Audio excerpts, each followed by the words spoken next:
Baik, Assalamualaikum warahmatullahi wabarakatuh. Yang terhormat Ibu Sofi Yunida Putri SEMAK dan Ibu Putri Dwi Aprilia Nurhasana SEMSC. Pada kesempatan kali ini, kami kelompok 2 akan membahas mengenai rangkuman mata kuliah Akuntansi Keuangan Menengah 1, kelas M013, mengenai laporan laba rugi dan informasi terkait.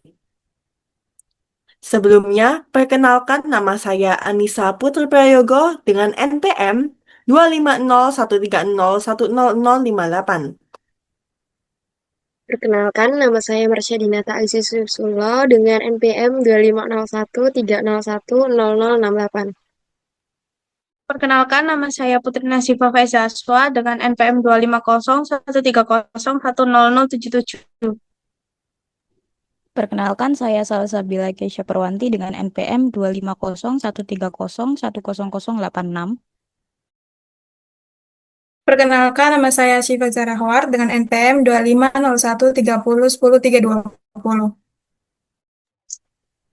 Kenalkan nama saya Alifatul Mustafa dengan NPM 210130101009. Baik, pada pembahasan yang pertama akan dijelaskan oleh rekan saya.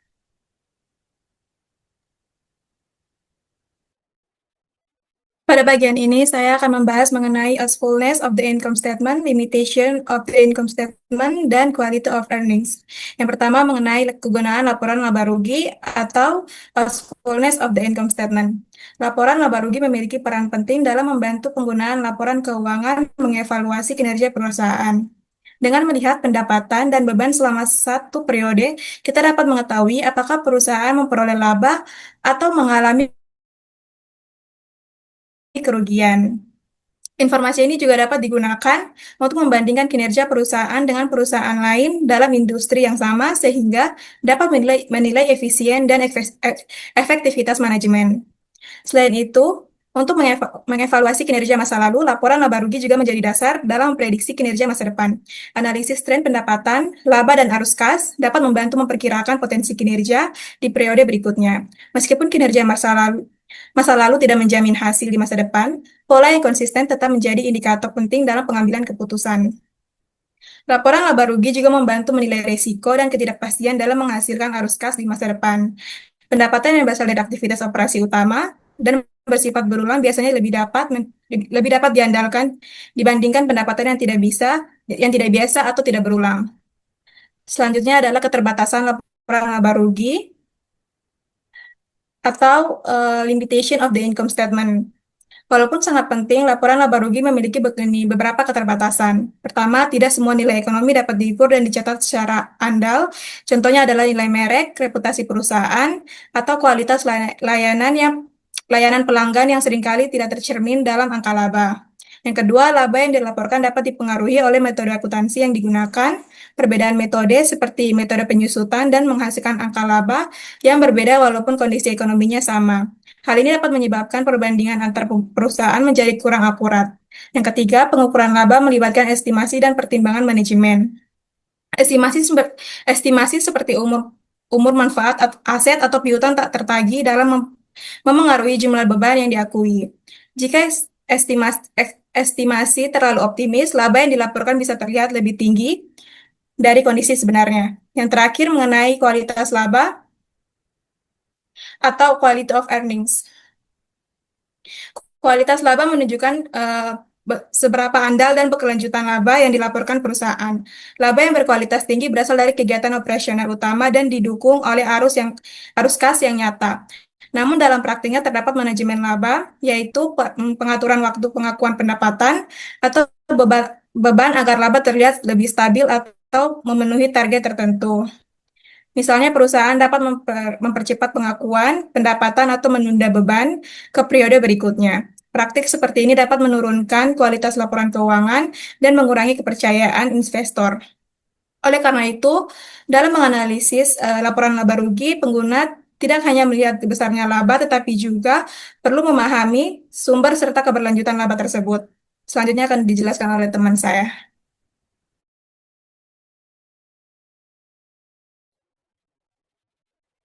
Baik, pertama kita bahas mengenai elements of the income statement.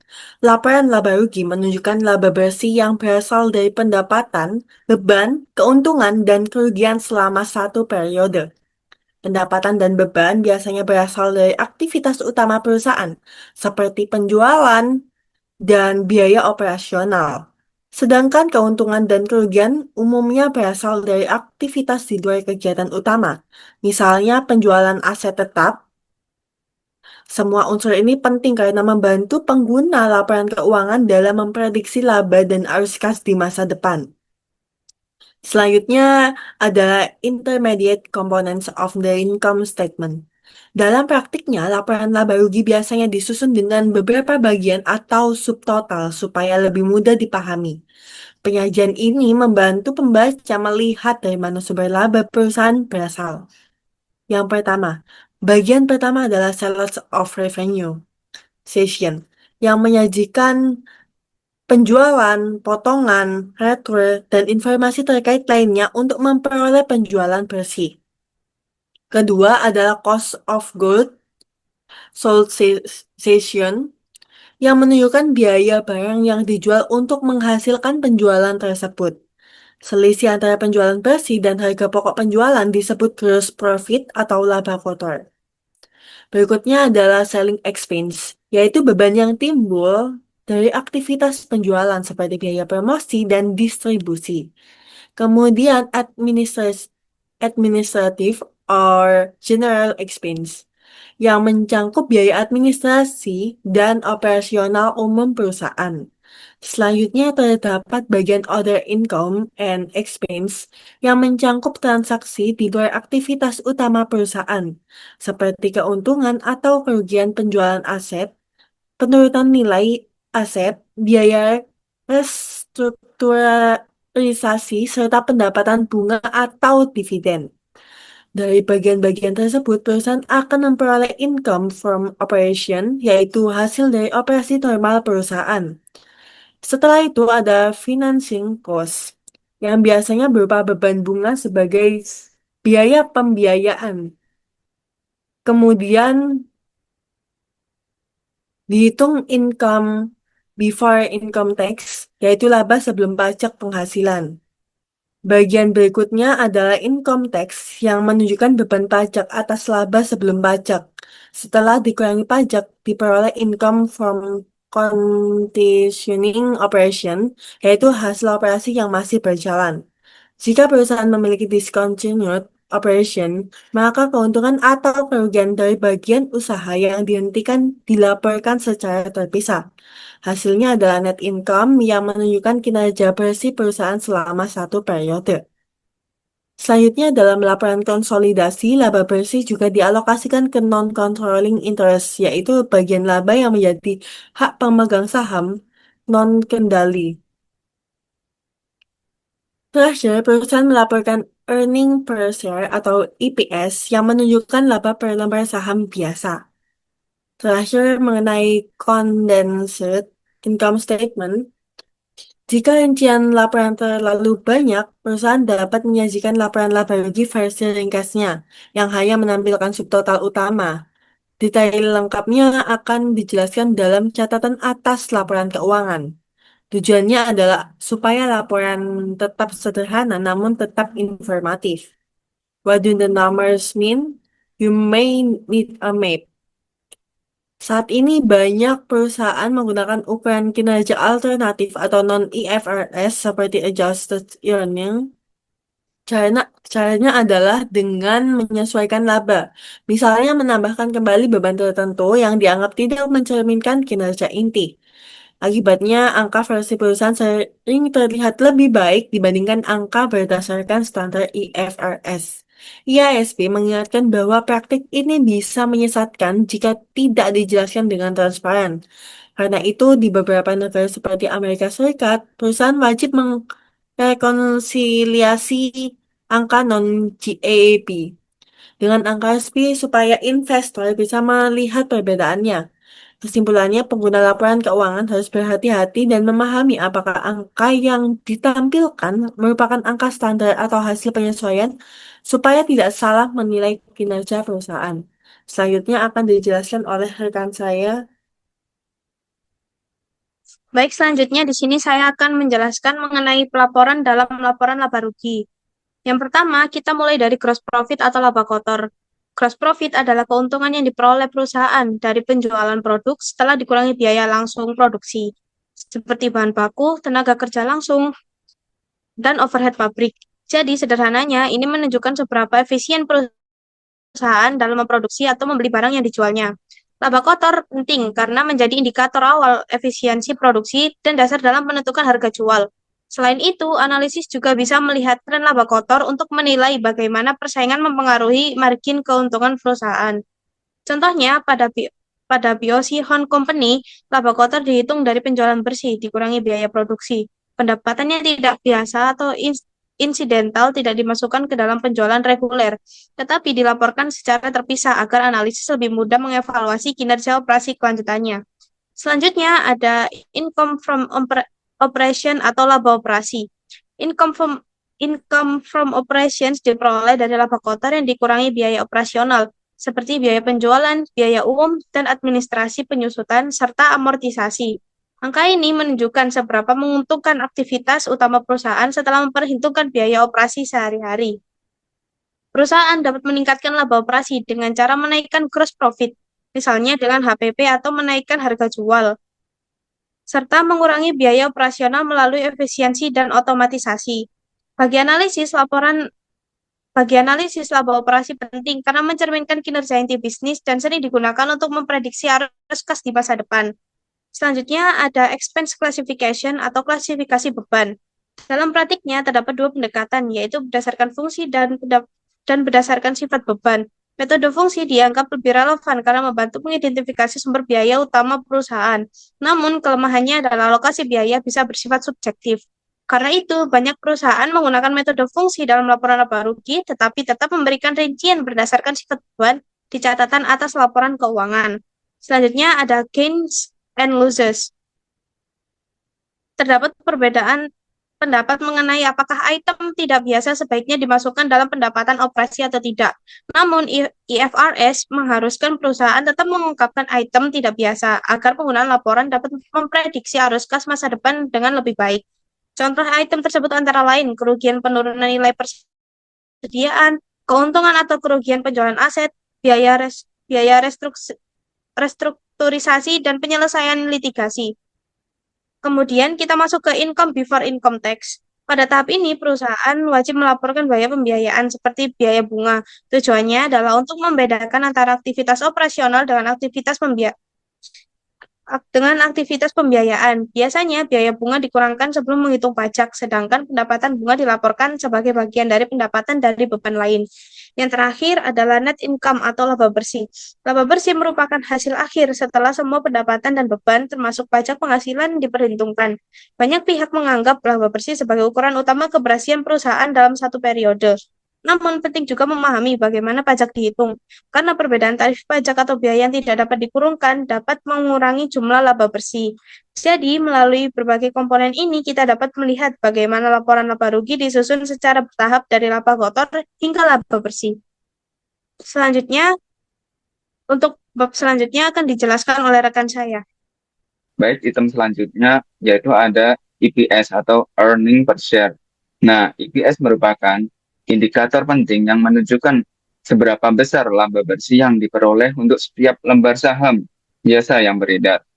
Nah, untuk rumus menghitung EPS yaitu laba bersih dikurangi dividen saham preferen lalu dibagi dengan rata-rata tertimbang saham biasa yang beredar. Selanjutnya ada discontinue operation. Nah, menurut IASB sendiri, discontinue operation adalah bagian dari entitas yang telah dihentikan operasinya atau diklasifikasikan sebagai held for sale. Bagian tersebut bisa berupa lini bisnis utama, wilayah geografis tertentu, atau anak perusahaan yang memang dibeli untuk dijual kembali. Nah, jika suatu komponen dihentikan, maka hasil keuntungannya atau kerugiannya dilaporkan secara terpisah dari continuing operation. Penyajiannya ditampilkan setelah income from continuing operation dan dilaporkan net of tax, artinya setelah dikurangi pajak.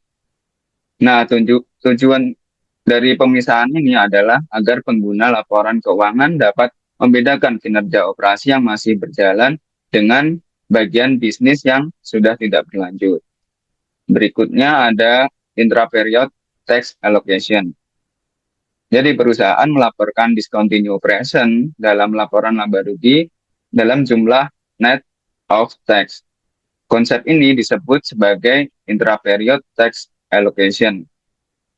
Nah, intra-period tax allocation berarti pajak dialokasikan sesuai dengan komponen pendapatan yang terkait.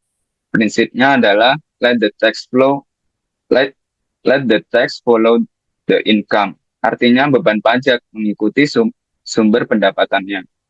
Nah, konsep ini membantu pengguna laporan memahami pengaruh pajak terhadap masing-masing komponen laba dan menghindari kesalahan dalam menilai kinerja hanya berdasarkan angka sebelum pajak.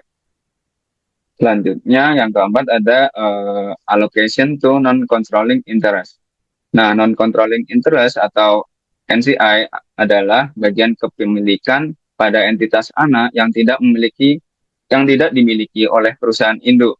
Jika perusahaan induk memiliki lebih dari 50% saham, maka laporan keuangan anak akan dikonsolidasikan. Dalam laporan laba rugi, konsolidasian laba bersih akan dialokasikan kepada dua pihak, yaitu yang pertama ada pemegang saham pengendali dan yang kedua ada pemegang saham non-pengendali. Nah, alokasi ini disajikan di bagian bawah laporan laba rugi dan bukan sebagai beban atau pendapatan. Dengan demikian, laba bersih dibagi sesuai dengan presentasi kepemilikan masing-masing pihak. Untuk yang terakhir, ada summary dalam laporan laba rugi. Jadi perusahaan melaporkan seluruh pendapatan, beban, keuntungan, dan kerugian dalam satu periode. Laporan ini menyajikan beberapa subtotal penting seperti laba kotor, laba operasi, laba sebelum pajak, dan laba bersih. Discontinued operation disajikan secara terpisah setelah continuing operation, sedangkan pos pendapatan dan beban lain ditampilkan sebelum income from operation. Nah, penyajian yang sistematis ini membantu pengguna laporan keuangan dalam menilai kinerja perusahaan serta memprediksi arus kas yang ada di masa depan. Untuk materi selanjutnya akan dijelaskan oleh rekan saya. Baik, terima kasih atas kesempatannya. Berikutnya saya akan menjelaskan subbab mengenai related equity statements, di mana yang pertama adalah retained earning statements atau laporan laba ditahan. Laporan laba ditahan ini menunjukkan perubahan saldo laba ditahan selama satu periode akuntansi. Secara sederhananya, laporan ini menjelaskan bagaimana laba bersih yang diperoleh perusahaan digunakan, apakah ditahan untuk reinvestasi atau dibagikan kepada pemegang saham dalam bentuk dividen. Struktur laporan ini dimulai dari saldo laba ditahan awal periode, kemudian ditambahkan dengan laba bersih periode berjalan, dan dikurangi dengan dividen yang dibagikan. Hasil akhirnya adalah saldo laba ditahan akhir periode yang dilaporkan dalam laporan posisi keuangan sebagai bagian dari ekuitas. Laporan ini penting karena menunjukkan kebijakan perusahaan dalam mengelola laba. Perusahaan yang sedang berkembang biasanya menahan sebagian besar labanya untuk ekspansi, sedangkan perusahaan yang sudah stabil cenderung membagikan dividen lebih besar. Selain itu, laporan laba ditahan juga dapat mencerminkan penyesuaian akibat koreksi kesalahan atau perubahan kebijakan akuntansi yang memengaruhi saldo awal. Dengan demikian, laporan laba ditahan menjadi penghubung antara income statement dan laporan posisi keuangan. Selanjutnya adalah comprehensive income statement atau laporan laba komprehensif. Laporan ini menyajikan seluruh perubahan ekuitas dalam satu periode yang bukan berasal dari transaksi dengan pemilik. Yang artinya selain mencakup laba bersih, laporan ini juga mencakup komponen lain yang memengaruhi ekuitas tetapi tidak diakui dalam laba rugi. Comprehensive income sendiri terdiri dari dua bagian utama, yaitu net income dan other comprehensive income atau OCI. OCI berasal dari keuntungan atau kerugian yang belum direalisasi, seperti perubahan nilai wajar investasi tertentu. Item ini tidak dimasukkan ke laba bersih untuk menghindari volatilitas berlebihan, tetapi tetap dilaporkan dalam ekuitas.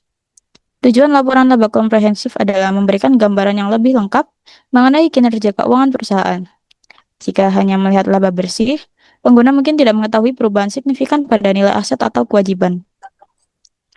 Dalam penyajiannya terdapat dua pendekatan, yaitu yang pertama one statement approach, yaitu laba rugi dan OCI disajikan dalam satu laporan. Kedua, two statement approach, yaitu laba rugi disajikan terlebih dahulu, kemudian baru dilanjutkan dengan laporan terpisah untuk menghitung laba komprehensif. Terakhir adalah statement of change in equity atau laporan perubahan ekuitas. Laporan ini menyajikan secara rinci perubahan setiap komponen ekuitas selama satu periode. Jika laporan laba ditahan hanya fokus pada retained earnings, maka laporan perubahan ekuitas ini mencakup seluruh akun ekuitas seperti modal saham, tambahan modal disetor, laba ditahan, dan akumulasi OCI.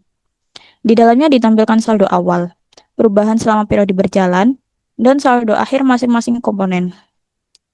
Perubahan tersebut bisa berasal dari laba bersih (OCI), penerbitan saham baru, maupun pembagian dividen. Beberapa unsur utama yang harus diungkapkan dalam laporan perubahan ekuitas adalah yang pertama ada total comprehensive income yang terdiri dari laba bersih dan other comprehensive income. Yang kedua ada kontribusi dari pemilik seperti penerbitan saham baru. Yang ketiga ada distribusi kepada pemilik seperti dividen tunai atau dividen saham. Yang terakhir ada rekonsiliasi saldo awal dan akhir setiap komponen ekuitas sehingga pengguna laporan dapat menelusuri sumber perubahan yang terjadi.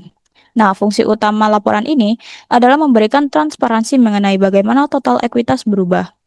Dengan laporan ini juga pengguna dapat memahami apakah peningkatan ekuitas berasal dari kinerja operasional, perubahan nilai wajar, atau transaksi dengan pemilik. Jadi, secara keseluruhan ketiga laporan ini saling melengkapi. Income statement sendiri menunjukkan laba periode berjalan. Comprehensive income menunjukkan seluruh perubahan non-owner dalam ekuitas, dan statement of change in equity akan menyajikan rekap lengkap semua perubahan ekuitas selama periode tersebut. Untuk materi berikutnya akan dijelaskan oleh rekan saya, dipersilahkan. Terima kasih atas kesempatannya.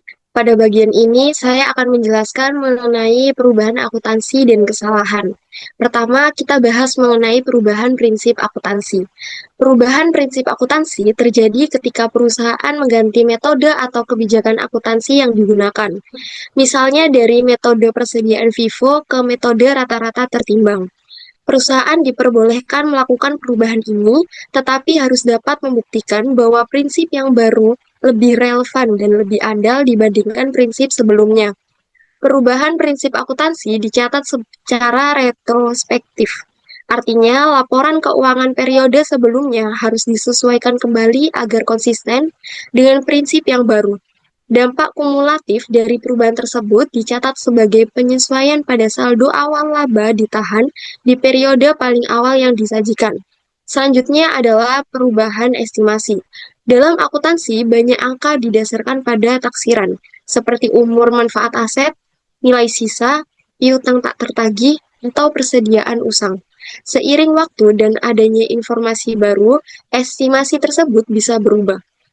Perubahan estimasi dicatat secara prospektif, artinya hanya memengaruhi periode berjalan dan periode mendatang. Tidak perlu melakukan penyesuaian pada laporan keuangan tahun sebelumnya. Berikutnya adalah koreksi kesalahan. Kesalahan bisa terjadi karena salah perhitungan, salah menerapkan prinsip akuntansi, atau kelalaian dalam menggunakan informasi yang tersedia saat laporan dibuat.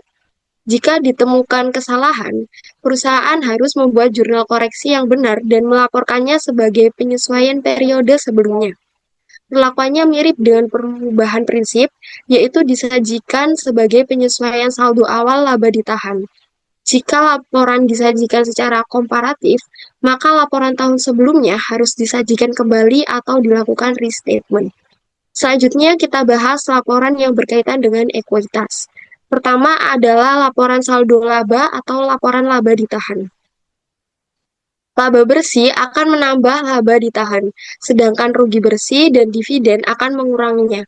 Selain itu, perubahan prinsip akuntansi dan koreksi kesalahan juga dapat memengaruhi saldo laba ditahan dan biasanya dicatat pada saldo awal setelah pajak. Rekonsiliasi antara saldo awal dan saldo akhir laba ditahan menunjukkan bagaimana perubahan aset bersih terjadi selama satu periode. Hal ini juga membantu pengguna laporan menilai apakah laba digunakan kembali untuk pengembangan usaha atau dibagikan secara dividen. Perusahaan juga dapat membatasi sebagian laba ditahan karena alasan tertentu, seperti perjanjian kontrak atau kebijakan manajemen. Oleh karena itu, laba ditahan dapat dibedakan menjadi laba ditahan yang tidak dibatasi dan yang dibatasi. Berikutnya adalah laporan laba komprehensif. Laba bersih mencakup seluruh pendapatan, beban, keuntungan, dan kerugian dalam satu periode. Namun, ada beberapa keuntungan atau kerugian tertentu yang tidak dimasukkan ke laba bersih, melainkan langsung dicatat ke ekuitas. Dari sinilah muncul konsep laba komprehensif.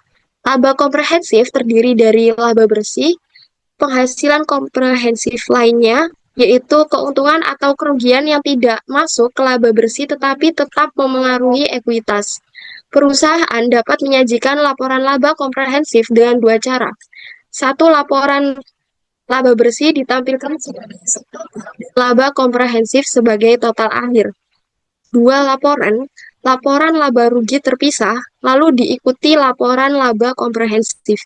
Tujuannya adalah agar pengguna laporan keuangan dapat melihat seluruh perubahan ekuitas yang bukan berasal dari investasi atau distribusi kepada pemilik.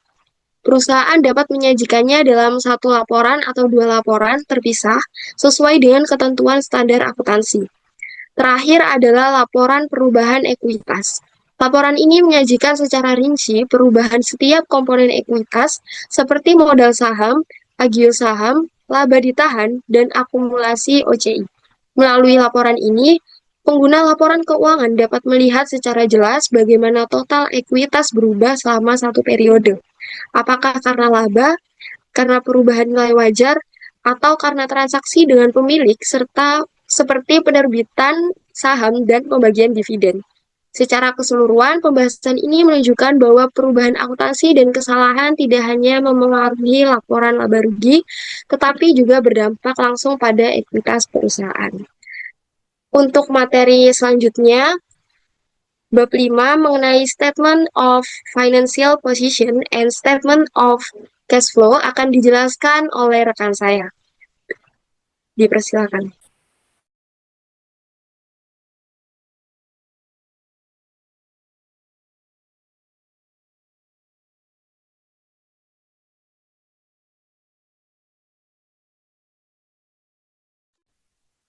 Baik, terima kasih atas kesempatannya. Di sini saya akan menjelaskan mengenai usefulness of the statement of financial position. Pada bagian ini, kita akan membahas tentang kegunaan laporan posisi keuangan. Pertama, laporan posisi keuangan menyediakan informasi mengenai aset, liabilitas, dan ekuitas perusahaan pada suatu tanggal tertentu. Informasi ini menjadi dasar untuk menghitung tingkat pengembalian, menilai struktur modal, serta membantu analisis dalam menilai risiko dan memperkirakan arus kas di masa depan. Kedua, mengenai likuiditas. Likuiditas menunjukkan seberapa cepat aset dapat diubah menjadi kas dan seberapa cepat kewajiban harus dibayar. Semakin tinggi likuiditas, semakin kecil risiko kegagalan. Dan semakin besar kemungkinan perusahaan dapat membayar dividen atau melakukan pembelian kembali saham. Yang ketiga adalah solvensi atau kemampuan membayar utang jangka panjang. Jika proporsi utang jangka panjang terlalu besar dibandingkan aset, maka tingkat solvabilitas menurun dan resiko perusahaan meningkat karena harus memenuhi kewajiban bunga dan pokok uang. Terakhir, fleksibilitas finansial. Likuiditas dan solvabilitas yang baik akan meningkatkan fleksibilitas keuangan perusahaan. Dengan fleksibilitas yang tinggi, perusahaan lebih mampu bertahan dalam kondisi sulit, menghadapi risiko tak terduga, dan memanfaatkan peluang investasi yang menguntungkan. Selanjutnya ada limitations of statement of financial position. Pada bagian ini, saya akan menjelaskan mengenai keterbatasan laporan posisi keuangan. Sebagian besar aset dan liabilitas dilaporkan berdasarkan biaya historis, bukan nilai wajar saat ini, yang artinya aset dicatat sebesar harga perolehannya pada saat dibeli. Sebagai contoh, perusahaan seperti Pemex yang memiliki cadangan minyak dan gas alam alam mungkin mengalami kenaikan nilai seiring waktu. Namun, kenaikan nilai tersebut tidak akan dilaporkan dalam neraca sampai aset tersebut dijual. Hal ini membuat laporan posisi keuangan kurang mencerminkan nilai ekonomi aktual. Yang kedua, laporan posisi keuangan bergantung pada judgement dan estimasi manajemen. Banyak akun memerlukan taksiran seperti estimasi piutang tak terdaki, umur manfaat piutang, umur manfaat gudang atau mesin, serta kewajiban garansi produk. Misalnya, Lenovo harus memperkirakan berapa banyak piutang yang akan berhasil ditagih dan berapa banyak produk yang akan dikembalikan selama masa garansi. Jika estimasi tersebut berubah, maka angka dalam neraca juga akan berubah. Terakhir, terdapat banyak item bernilai ekonomi yang tidak dicatat dalam neraca karena tidak dapat diukur secara andal. Contohnya, pengetahuan dan keterampilan karyawan Intel dalam mengembangkan teknologi baru bisa menjadi aset yang sangat bernilai. Namun, karena sulit diukur secara objektif, nilai tersebut tidak diakui dalam laporan posisi keuangan. Selain itu, tidak sepenuhnya tercermin dalam neraca. Selanjutnya, untuk materi selanjutnya akan dijelaskan oleh rekan saya. Dipersilakan. Terima kasih atas kesempatannya. Di sini saya akan menjelaskan mengenai classification in statement of financial position. Pada bagian ini saya akan menjelaskan terdapat 3, yaitu aset, liabilitas, dan ekuitas. Laporan posisi keuangan tidak hanya menampilkan daftar akun, tetapi juga mengelompokkannya berdasarkan karakteristik yang serupa agar menghasilkan subtotal yang bermakna. Pengelompokan ini membantu pengguna memahami hubungan antar pos serta menilai kondisi keuangan perusahaan secara lebih sistematis.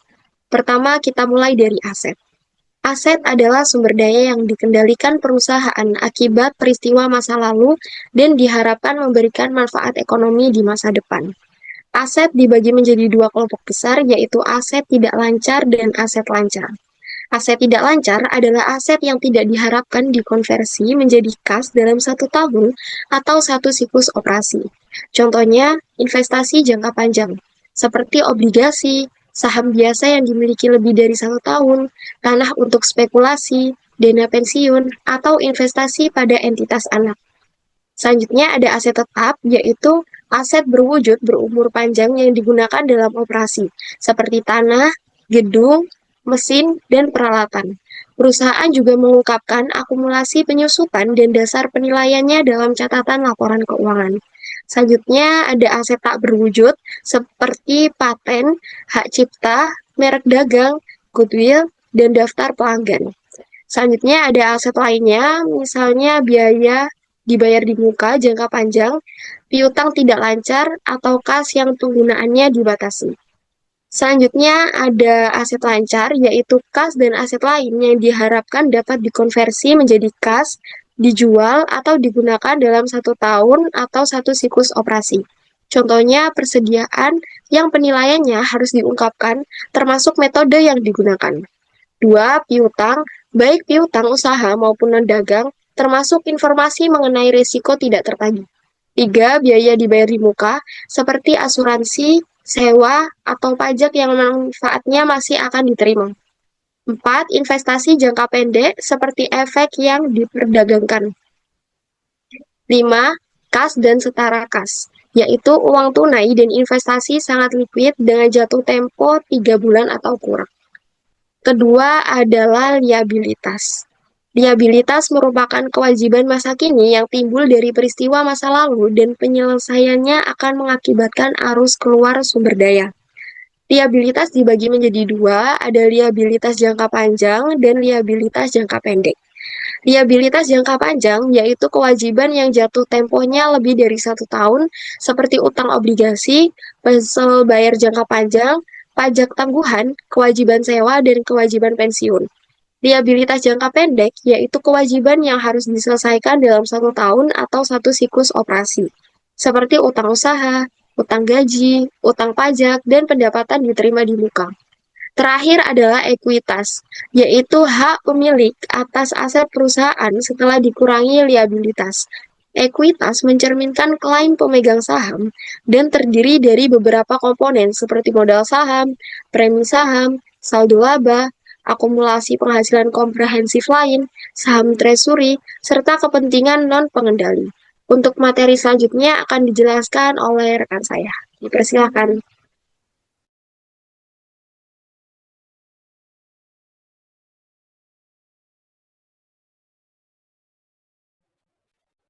Pada bagian ini, saya akan menjelaskan mengenai bentuk penyajian laporan posisi keuangan, yaitu account form and report form. Pertama, account form. Dalam bentuk ini, aset disajikan di sisi kiri, sedangkan liabilitas dan ekuitas disajikan di sisi kanan. Format ini menyerupai bentuk huruf T, sehingga memudahkan kita melihat keseimbangan antara total aset dengan total liabilitas dan ekuitas. Namun, kekurangannya adalah membutuhkan ruang yang lebih lebar lagi. Karena itu, dalam praktiknya sering menggunakan 2 halaman supaya semua informasi dapat ditampilkan dengan jelas. Kedua adalah report form. Dalam bentuk ini, seluruh akun disajikan secara vertikal dalam 1 halaman. Biasanya dimulai dari aset, kemudian diikuti dengan bagian liabilitas dan ekuitas di bawahnya. Seperti pada contoh gambar yang ditampilkan, perusahaan menyajikan terlebih dahulu aset, tidak lancar dan aset lancar hingga diperoleh total aset. Setelah itu disajikan bagian ekuitas dan liabilitas sampai akhirnya total ekuitas dan liabilitas sama dengan total aset. Bentuk report form ini lebih praktis dan banyak digunakan karena lebih ringkas serta mudah dibaca. Dalam beberapa kasus, perusahaan juga menampilkan informasi tambahan seperti modal kerja, yaitu selisih antara aset lancar dan liabilitas. Dengan demikian, baik account form maupun report form memiliki tujuan yang sama, yaitu menunjukkan posisi keuangan perusahaan secara seimbang, hanya berbeda dalam tata letak penyajiannya. Dalam pembahasan selanjutnya akan dibahas oleh rekan saya, dipersilahkan.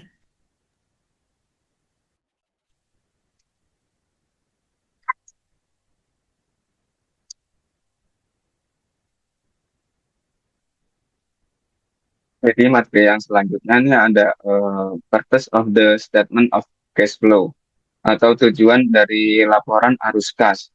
Nah, laporan arus kas ini memberikan informasi tentang penerimaan dan pengeluaran kas selama satu periode.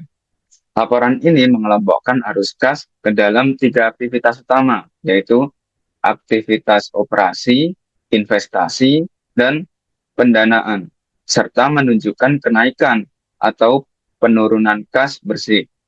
Nah, informasi ini membantu investor dan kreditor memahami dari mana kas diperoleh, untuk apa kas digunakan, dan bagaimana perubahan saldo kas selama periode tersebut. Selain itu, laporan arus kas juga membantu menilai jumlah, waktu, dan ketidakpastian arus kas di masa depan. Kemudian selanjutnya ada content of the statement of cash flow atau isi dari laporan arus kas.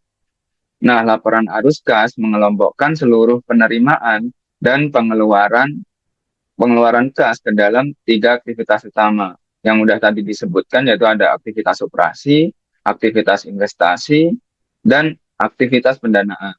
Yang pertama, aktivitas operasi, yaitu transaksi yang berkaitan langsung dengan kegiatan utama perusahaan dan mempengaruhi laba bersih seperti penerimaan kas dari pelanggan dan pembayaran kepada pemasok atau supplier maupun karyawan.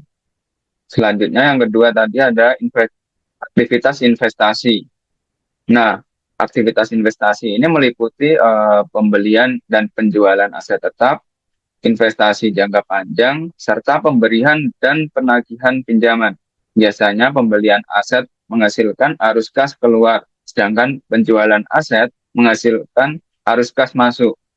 Untuk yang ketiga, aktivitas pendanaan, yaitu aktivitas atau transaksi yang berkaitan dengan perubahan struktur modal perusahaan seperti penerbitan saham, penerimaan, atau pelunasan utang, serta pembayaran dividen. Baik, untuk materi yang selanjutnya akan dijelaskan oleh rekan.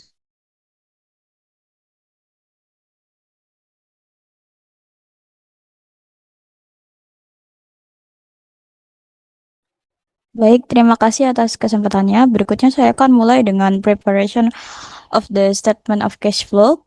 Pada bagian ini saya akan menjelaskan mengenai preparation of the cash flow atau laporan arus kas, di mana penyusunan laporan arus kas ini bertujuan menjelaskan perubahan saldo kas selama satu periode dengan mengelompokkan arus kas ke dalam 3 aktivitas utama, yaitu aktivitas operasi, investasi, dan pendanaan. Secara umumnya terdapat 3 sumber informasi utama yang digunakan, yaitu pertama ada neraca komparatif untuk melihat perubahan akun dari awal hingga akhir periode. Kedua ada laporan laba rugi periode berjalan.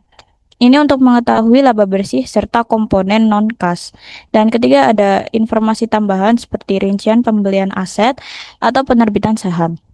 Langkah awal penyusunan adalah menentukan kenaikan atau penurunan bersih kas dengan membandingkan saldo kas awal dan akhir periode. Setelah itu perubahan tersebut dianalisis berdasarkan aktivitasnya. Pertama, arus kas dari aktivitas operasi. Bagian ini melaporkan arus kas yang berasal dari kegiatan utama perusahaan seperti penerimaan dari pelanggan dan pembayaran kepada pemasok maupun karyawan.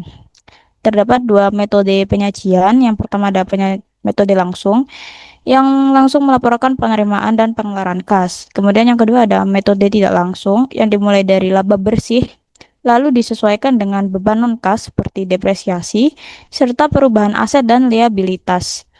Metode tidak langsung lebih umum digunakan karena lebih praktis. Kedua, arus kas dari aktivitas investasi. Bagian ini mencakup transaksi pembelian dan penjualan aset jangka panjang seperti peralatan atau investasi. Pembelian aset menghasilkan arus kas keluar, sedangkan penjualan menghasilkan arus kas masuk. Ketiga, arus kas dari aktivitas pendanaan. Bagian ini berkaitan dengan perubahan struktur modal seperti penerbitan saham, penerimaan atau pelunasan pinjaman, serta pembayaran dividen. Aktivitas ini nantinya akan menunjukkan bagaimana perusahaan memperoleh dan mengembalikan dana kepada pemilik dan kreditor. Perlu diperhatikan bahwa transaksi non-kas yang signifikan seperti konversi utang menjadi saham tidak dicatat dalam laporan arus kas, tetapi tetap harus diungkapkan dalam catatan atas laporan keuangan.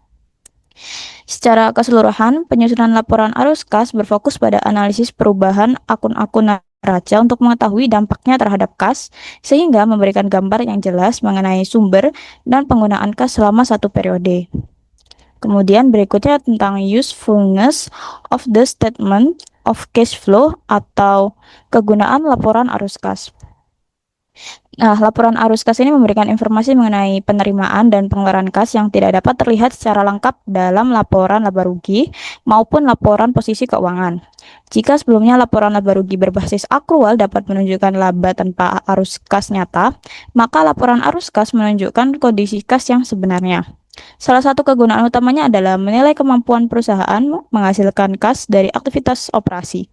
Arus kas operasi yang positif dan stabil menunjukkan bahwa perusahaan mampu membiayai operasional, membayar kewajiban, dan membagikan dividen tanpa bergantung pada utang tambahan. Laporan ini juga membantu mengevaluasi kualitas laba dengan membandingkan laba bersih dan arus kas operasi.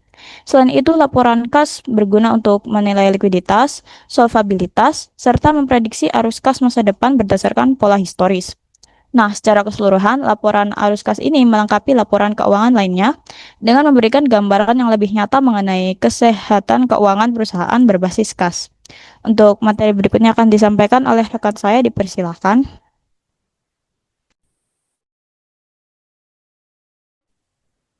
Terima kasih atas kesempatannya. Pada bagian ini, saya akan menjelaskan mengenai notes to financial statement dan disclosure. Saya akan menjelaskan mengenai notes to financial statement atau catatan atas laporan keuangan. Catatan atas laporan keuangan merupakan bagian integral dari laporan keuangan. Catatan ini memberikan penjelasan tambahan baik secara kualitatif maupun kuantitatif atas pos-pos yang terdapat dalam laporan posisi keuangan, laporan laba rugi, dan laporan arus kas.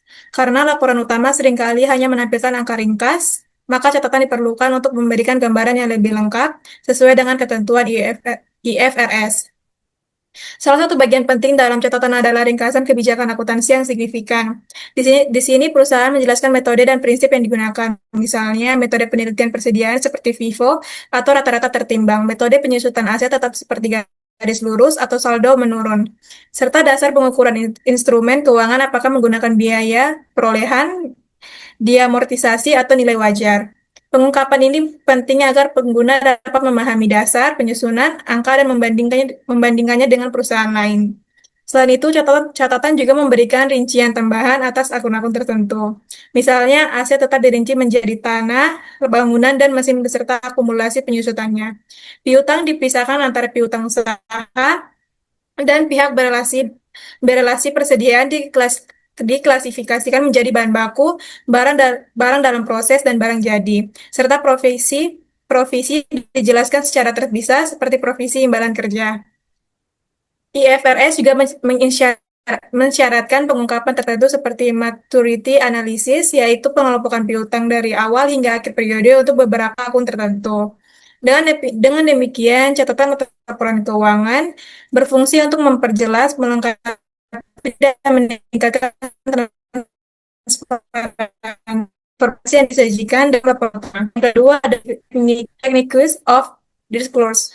Pada bagian ini saya akan membahas mengenai techniques of disclosure atau teknik pengungkapan dalam laporan keuangan. Teknik pengungkapan menjelaskan bagian perusahaan menyampaikan informasi tambahan agar laporan keuangan menjadi lebih jelas dan informatif. Salah satu teknik adalah parenthetical explanation, yaitu penjelasan singkat yang dicantumkan langsung dalam tanda kurung pada laporan utama. Teknik ini memudahkan pembaca memperoleh informasi tambahan tanpa harus membuka catatan terpisah, tetapi penggunaannya harus tetap ringkas agar tidak mengganggu tampilan laporan.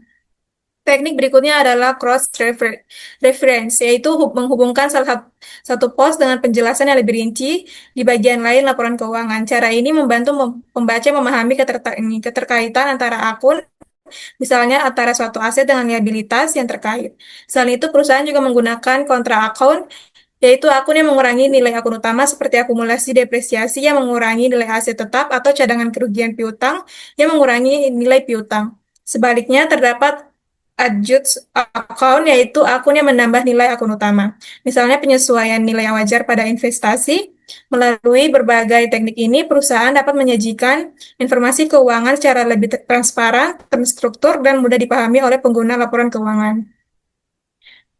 Yang ketiga ada outer guidelines.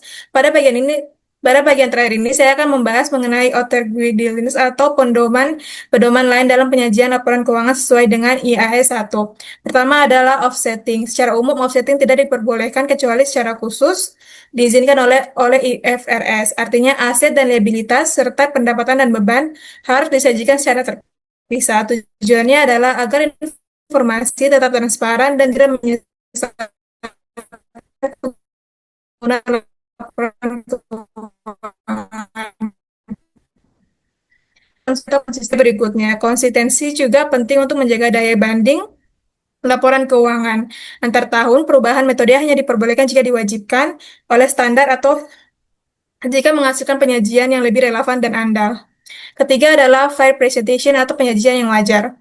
Laporan keuangan harus menyajikan secara jujur posisi keuangan, kinerja, dan arus kas perusahaan sesuai dengan IFRS. Penyajian yang wajar berarti transaksi dicatat dan dilaporkan secara benar, secara tidak menyesatkan. Dalam keadaan yang sangat jarang, perusahaan dapat melakukan true and fair override apabila penerapan suatu standar justru menyebabkan laporan tidak mencerminkan kondisi yang sebenarnya. Demikian pemaparan mengenai income statement dan relate information, serta statement of financial position dan statement of cash flow yang telah kami sampaikan. Semoga materi dan penjelasan yang kami berikan dapat bermanfaat serta menambahkan pemahaman kita semua mengenai laporan keuangan perusahaan secara menyeluruh. Terima kasih atas perhatian dan waktunya. Wassalamualaikum warahmatullahi wabarakatuh. Selanjutnya kita akan memasuki pada pembahasan soal yang pertama yang akan dijelaskan oleh rekan saya, dipersilahkan. Ya, jadi ini kita akan membahas soal jadi di sini ada neraca saldo dari Uhura Resource, yang dimana Uhura Resource membuka bisnisnya pada 1 Juni dengan 3 unit AC atau air conditioner. Nah, jadi ini ada beberapa data yang akan disesuaikan. Untuk data yang pertama ini ada saldo prepaid insurance ada saldo prepaid insurance dengan premi 1 tahun yang dibayar pada tanggal 1 Juni 2022. Untuk yang kedua, ada hasil perhitungan persediaan pada 31 Agustus menunjukkan sisa supply sebesar 650 yen. Terus yang ketiga, ada tarif penyusutan tahunan untuk building atau gedung sebesar 4% dan peralatan sebesar 10%. Dan untuk nilai residunya diperkirakan sebesar 10% dari harga perolehan. Untuk yang keempat ini ada unearned revenue atau pendapatan sewa diterima di muka sebesar 3.800 yen yang harus diakui sebagai pendapatan sebelum 31 Agustus. Untuk yang kelima ini ada gaji sebesar 375 yen yang belum dibayar pada 31 Agustus. Untuk yang keenam ada pendapatan sewa sebesar 800 yen yang masih harus diterima pada 31 Agustus. Untuk yang terakhirnya ada hutang hipotek tertanggal 1 Januari 2022 dengan bunga 8% per tahun. Nah, untuk instruksi yang pertama di sini kita akan membuat jurnal penyesuaian untuk periode 3 bulan yaitu bulan Juni sampai dengan 31 Agustus.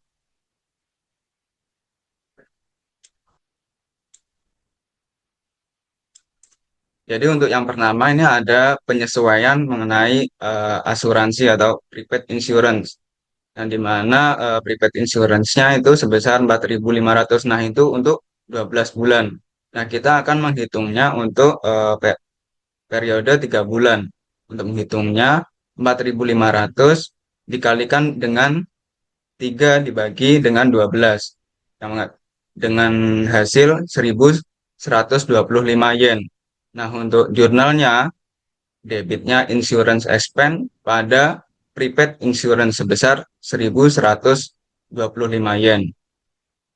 Untuk penyesuaian yang kedua ini ada penyesuaian mengenai supply atau persediaan. Nah, untuk perlengkapan yang sudah dipakai, ini akan menjadi beban dari perusahaan. Nah, di sini ada saldo awal supply sebesar 2.600. Nah, untuk sisa supply-nya ada 650. Jadi untuk yang sudah digunakan itu sebesar 1.950. Nah, untuk jurnalnya di debit supply expense sebesar 1.950 dengan kredit supply sebesar 1.950 yen. Untuk penyesuaian yang ketiga mengenai penyusutan gedung. Nah, ini kan ada nilai residu sebesar 10%. Jadi kita harus menghitung nilai residunya dulu. Dengan harga gedung 120.000 yen, untuk nilai residunya dikalikan 10% menghasilkan 12.000. Nah, untuk nilai yang dapat disudutkan itu menghitungnya 120.000 dikurangi dengan nilai residu tadi 12.000 menghasilkan 108.000. Nah, untuk tarif penyusutannya sendiri itu ada 4% per tahun. Nah, untuk menghitung penyusutan per tahunnya itu yaitu 108.000 dikalikan dengan 4% menghasilkan 4.320 yen. Nah, di sini kan kita menghitung untuk 3 bulan. Jadi 4.320 yen dikalikan 3/12 menghasilkan 1.080 yen. Nah, untuk jurnalnya depreciation expense sebesar 1.080 pada accumulated depreciation building sebesar 1.080. Selanjutnya ini ada penyesutan mengenai peralatan. Jadi langkah pertama kita harus menghitung nilai residunya dulu. Itu sebesar 10% tadi. Untuk harga peralatannya sendiri sebesar 16.000. Jadi untuk nilai residunya dikalikan 10% yaitu 1.600. Nah, untuk tarifnya itu untuk peralatan ini tarifnya sebesar 10% per tahun. Jadi kita menghitung tarifnya dulu. Jadi 14.400 dikalikan 10% sama dengan 1.440. Nah, untuk 3 bulan, 1.440 dikalikan 3/12 menghasilkan 360 yen. Nah, untuk jurnalnya, depreciation expense pada accumulated depreciation equipment sebesar 360. Selanjutnya ada unearned revenue, yaitu untuk penyesuaiannya 3.800 itu kan sudah menjadi pendapatan. Jadi kita tinggal menjurnalnya saja unearned revenue sebesar 3.800 pada rent revenue sebesar 3.800. Selanjutnya mengenai gaji yang belum dibayar. Nah, gaji itu kan sudah menjadi beban walaupun dia itu belum dibayarkan. Untuk jurnalnya, salaries and wages expense sebesar 375 yen pada salaries and wages payable sebesar 375 yen. Selanjutnya ada mengenai piutang sewa. Nah, pendapatan yang sudah menjadi hak perusahaan walaupun di situ kas belum diterima. Jadi untuk jurnalnya account receivable pada rent revenue sebesar 800 yen. Nah, untuk yang terakhir, ini ada hutang hipotek. Nah, hutang hipoteknya pada neraca saldo yang di soal tadi sebesar 50.000. Nah, untuk bunga 8, nah untuk bunganya itu sebesar 8% per tahun. Kita harus mencari bunganya dulu dengan mengalihkan hutang hipotek dikalikan dengan 8% menghasilkan 4.000 per tahun. Nah, selanjutnya kita akan mencari untuk 3 bulan. Kenapa tidak menghitungnya tidak dari Januari? Karena di sini Uhura Resort itu memulai bisnisnya pada bulan Juni.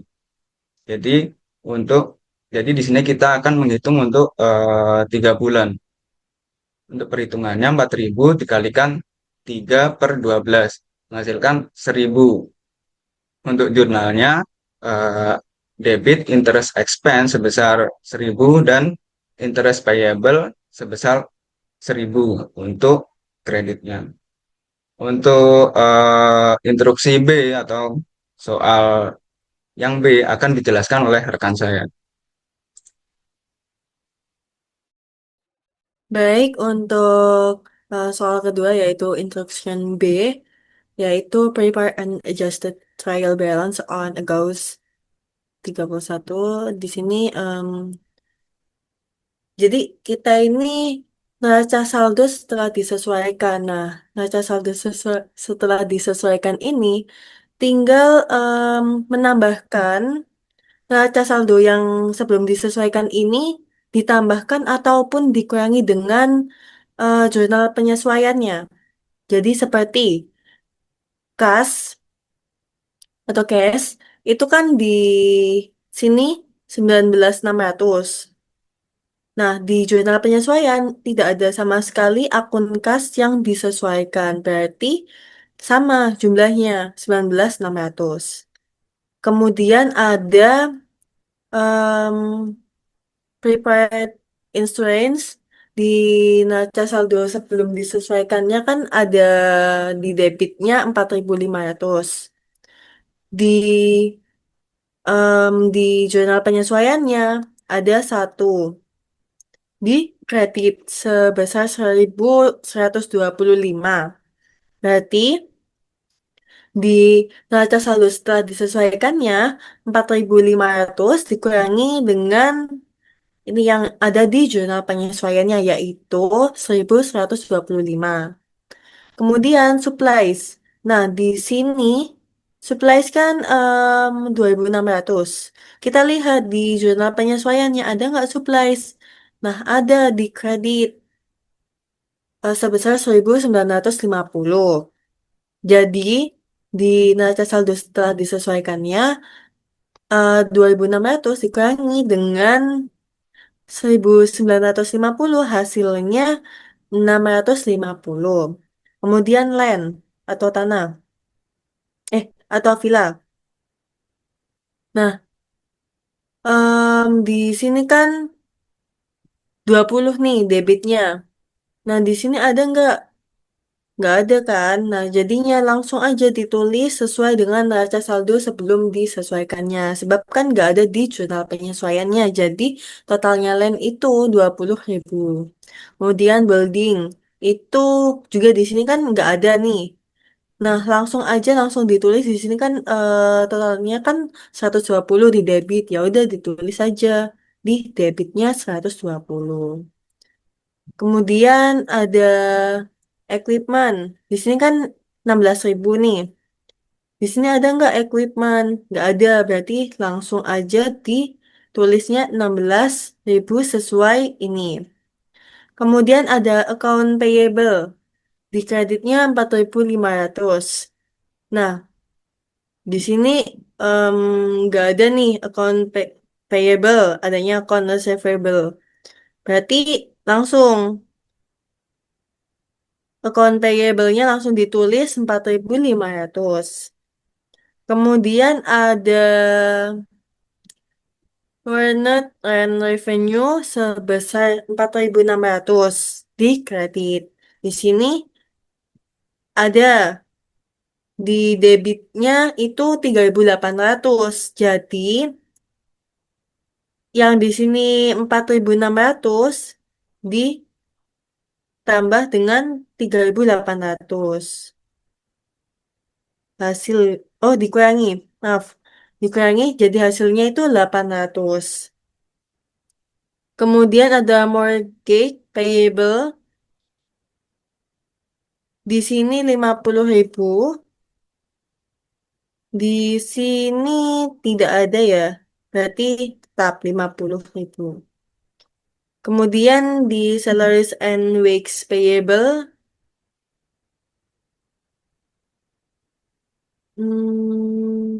Oh, belum. Ini nanti di jurnal penyesuaiannya. Di sini ada share capital ordinary sebesar 100.000. Di sini tidak ada, berarti langsung yang ini. Kemudian ada retained earnings. Di sini nol ya. Berarti di sininya juga tetap nol. Kemudian ada dividends. Dividends di sini 5.000. Di sini kan nggak ada sama sekali, berarti tetap. Kemudian ada salaries and wage expense 44.800. Di sini ada 375. Berarti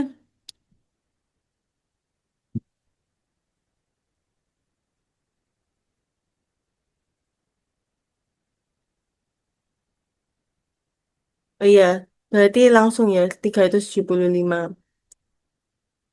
Kemudian ada utilities expense sebesar 9.200. Di sini tidak ada.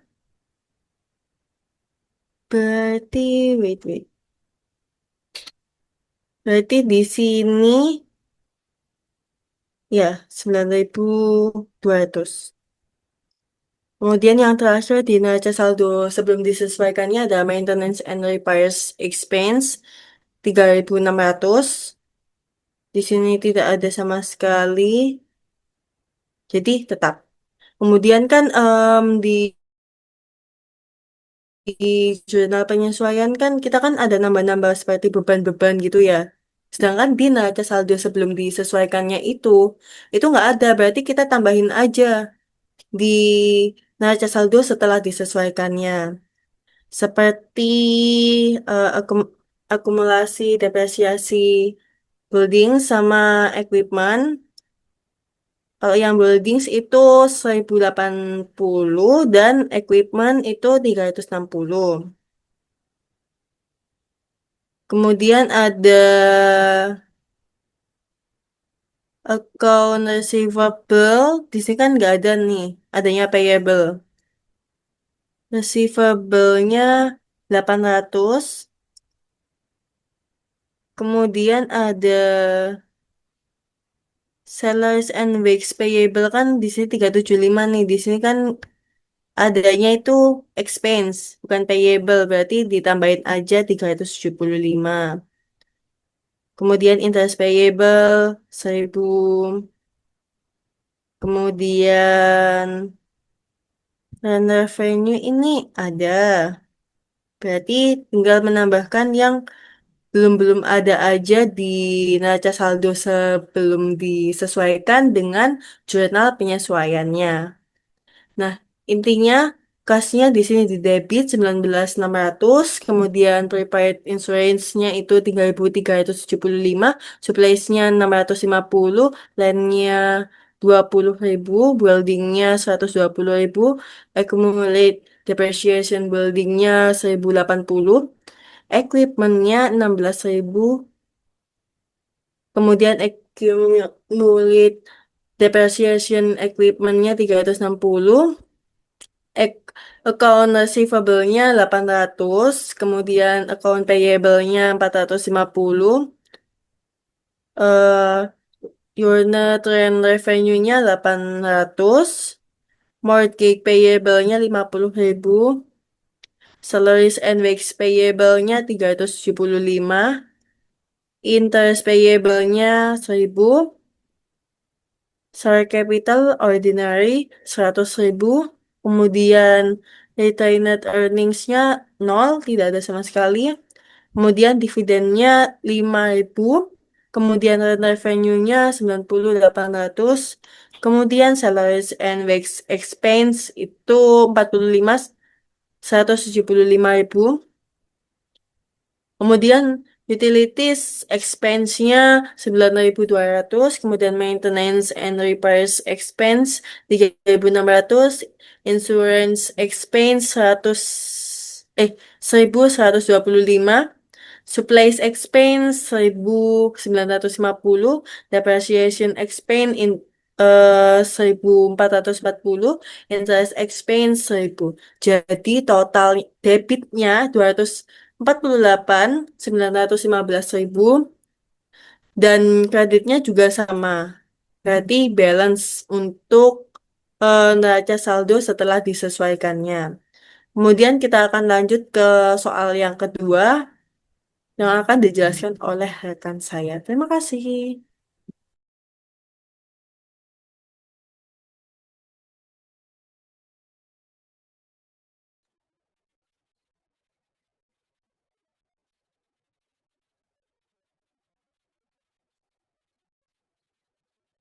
Baik, kita akan memasuki pembahasan untuk soal kedua. Sebelum kita masuk untuk mengerjakan soal, perlu dilihat untuk data awal. Di sini ada neraca saldo pada periode 30 November untuk Bellamy Fashion Center yang dimana data tersebut kita gunakan untuk mengerjakan soal yang akan kita bahas nanti. Dengan total neraca saldonya 178.700 euro. Dengan data tersebut kita diminta untuk yang pertama menjurnal penyesuaiannya dengan data penyesuaian yang pertama supplies on hand total 1.500 euro yang dimana itu berarti perlengkapannya yang tersisa totalnya 1.500.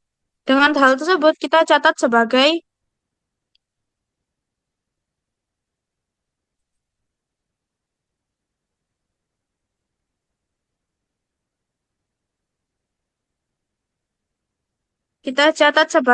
supplies expense atau beban perlengkapan pada supplies atau perlengkapan sebesar 4.000 euro. 4.000 euro didapat dari jumlah supplies di saldo awal sebesar 5.500 euro dikurangin dengan total yang telah terpakai yang akan menjadi data penyesuaian sekitar sejumlah 1.500 euro, jadi hasilnya 4.000 euro. Selanjutnya nomor 2 ada depreciation is 500 euro on the equipment yang artinya penyusutan depresiasi peralatan sebesar 15.000 euro. Untuk penyesuaian ini kita catat sebagai beban penyusutan atau depreciation expense sebesar sebesar 15.000 euro dan akumulasi depresiasi equipment atau akumulasi depresiasi peralatan sama sebesar 15.000 euro. Dan yang terakhir ada interest of 11.000 euro is accrued on notes payable at November 30. Yang artinya interest yang dicatat pada tanggal 30 November itu sebesar 11.000 euro yang akan dicatat dalam penyesuaian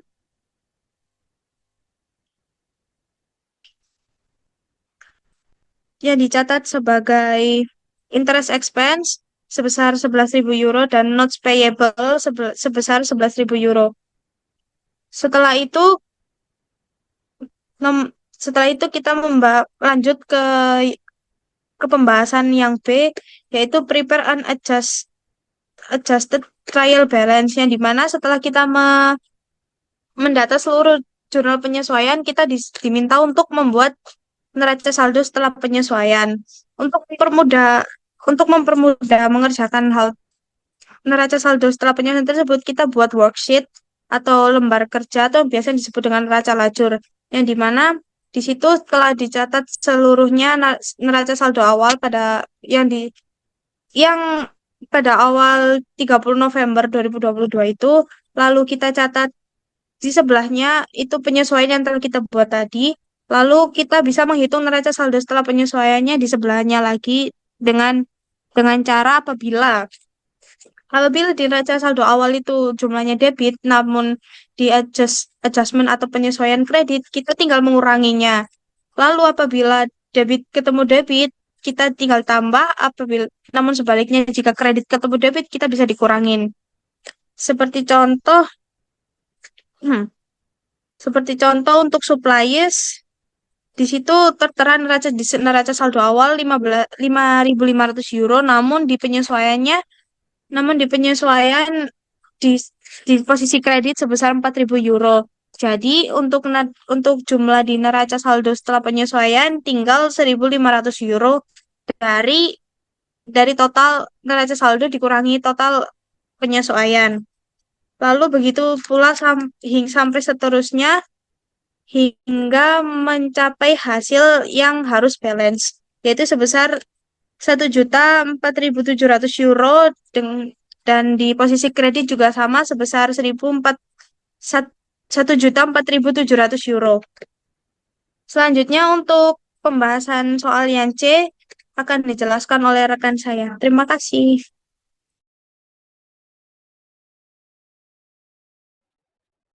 Baik, untuk selanjutnya kita akan membahas soal C, yaitu prepare an income statement and retain earning statement for the year and a classified statement of financial position as of November 30, 2022.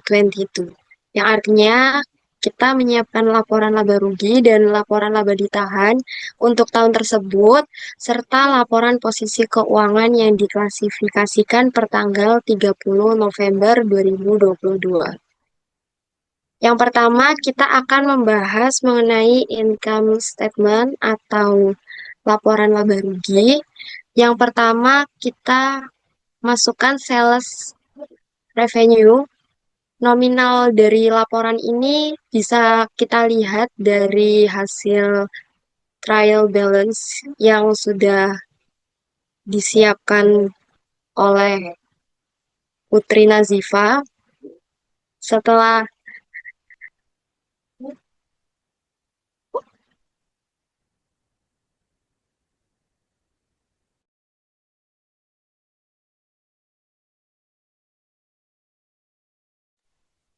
Setelah itu kita kurangi sama sales returns and allowances.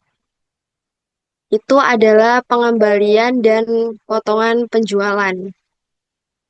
Dan kita mendapatkan hasil net sales 753.000 euro. Setelah itu, Net sales dikurangi sama cost of goods sold, yaitu harga pokok penjualan HPP, dan menghasilkan gross profit atau laba kotor sejumlah 257.600 euro. Setelah kita mendapatkan gross profit, kita akan menghitung mengenai beban expense.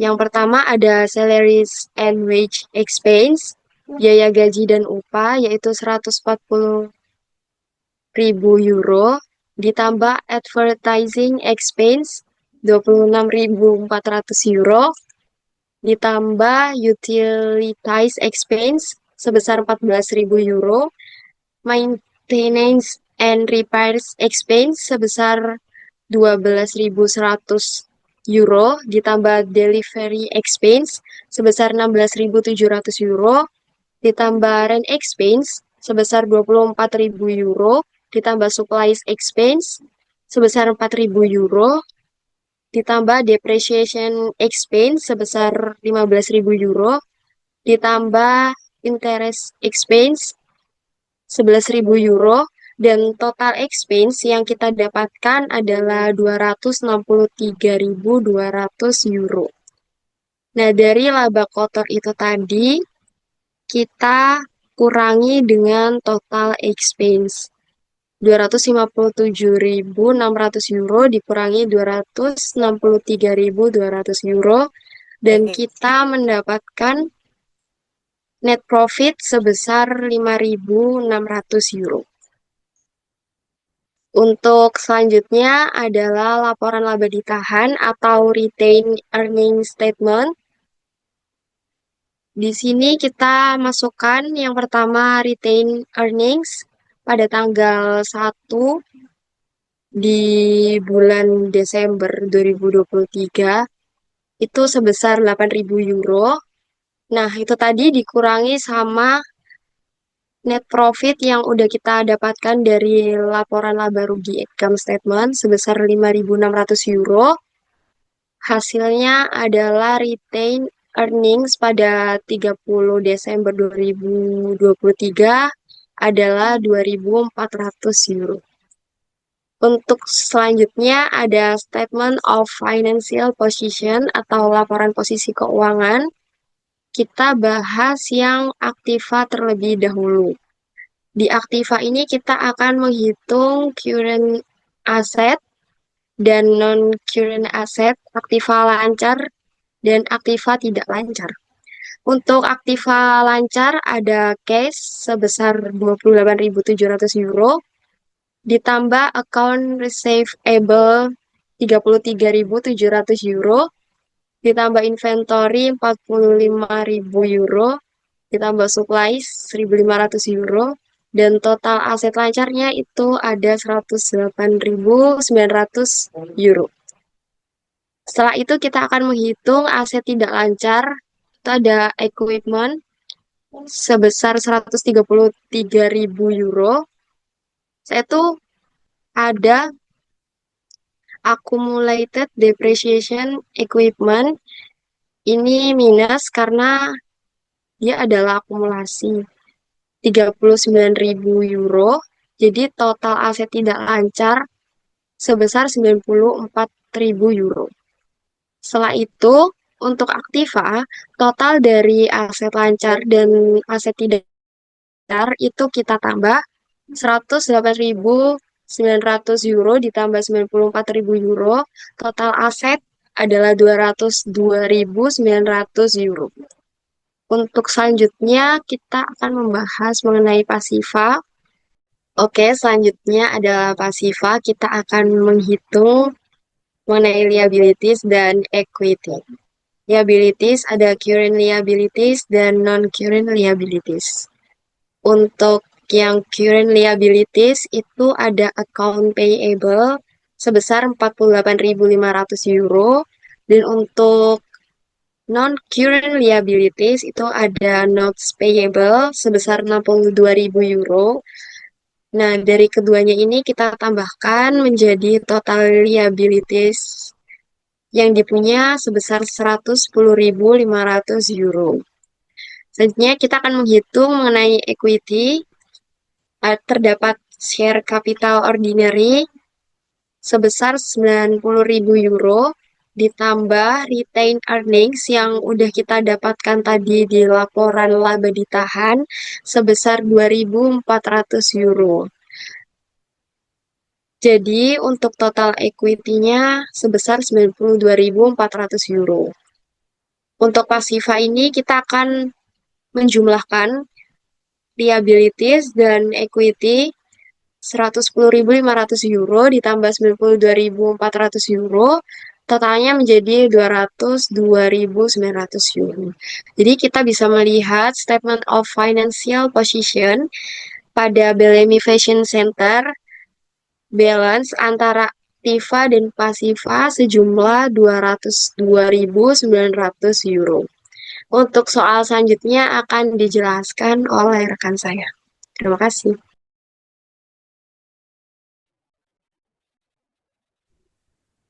Baik, di sini saya akan menjelaskan bagian D, Jurnal The Closing Entries atau Jurnal Penutup. Pada soal Bellamy Fashion Center per 30 Desember 2023. Penjelasan saya ini sebelumnya itu udah diambil angka-angkanya sudah dihitung di income statement dan adjusting in trial balance sebelumnya yang dijelaskan oleh teman-teman saya. Yang pertama itu saya menutup akun sales revenue sebesar 752.200 ke akun income summary. Angka ini saya ambil itu langsung dari jumlah pendapatan di income statement karena akun revenue normalnya bersaldo kredit, maka kita debit agar saldonya itu menjadi nol, dan income summary itu kita kredit sebesar 757.200. Yang selanjutnya itu saya menutup akun sales returns and allowances sebesar 4.200 ke income summary. Ini juga angka dari income statement yang menunjukkan pengurangan pendapatan. Lalu kemudian saya menutup semua akun beban yang ada di income statement. Total keseluruhan beban itu adalah 762.800. Itu yang terdiri dari cost of gold sold atau harga pokok penjualan sebesar 495.400. Yang kedua itu ada salaries and wage expense atau beban gaji dan upah itu sebesar 140.000. Terus yang ketiga itu ada advertising expense atau beban iklan itu sebesar 26.400. Terus selanjutnya ada maintenance and repair expense atau beban perbaikan dan pemeliharaan itu sebesar 14.000.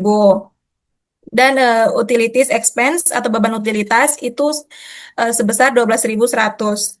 Selanjutnya ada delivery expense, itu beban pengiriman, itu sebesar 16.700. Ada rent expense, beban sewa, itu sebesar 24.000. Dan ada supplies expense, atau beban perlengkapan itu sebesar 4.000. Selanjutnya ada depreciation expense, atau beban penyusutan itu sebesar 15.000. Dan yang terakhir itu ada interest expense, atau beban bunga itu sebesar 11.000. Semua expense tersebut itu dikreditkan satu-satu ke income summary sesuai jumlahnya, sedangkan income summary itu didebitkan untuk total 762.800 agar akun beban menjadi nol. Setelah semua akun beban pendapatan dan beban dipindahkan ke income summary, maka kita bisa melihat apakah perusahaan mengalami laba atau rugi. Dari perhitungan tersebut, ternyata total pendapatan lebih kecil dari total beban, sehingga perusahaan mengalami rugi sebesar 5.600. Rugi ini juga berasal dari selisih angka di income statement yang sudah dihitung sebelumnya. Karena ada rugi, maka langkah terakhirnya itu adalah menutup income summary. Ke retained earnings, caranya itu mendebitkan retained earnings sebesar 5.600 dan mengkredit income summary sebesar 5.600. Ini menunjukkan bahwa saldo laba itu ditahan berkurang karena rugi, dan retained earnings awal di soal adalah 8.000, sehingga setelah rugi 5.600 ditutup ke retained earnings, saldo akhirnya menjadi 2.400. Dan jika kita perhatikan total jumlah debit dan kredit dalam Sorry, dan jika kita perhatikan total jumlah debit dan kredit dalam semua jurnal penutup, semuanya sama yaitu 1.525.600. Selanjutnya akan dijelaskan oleh teman saya.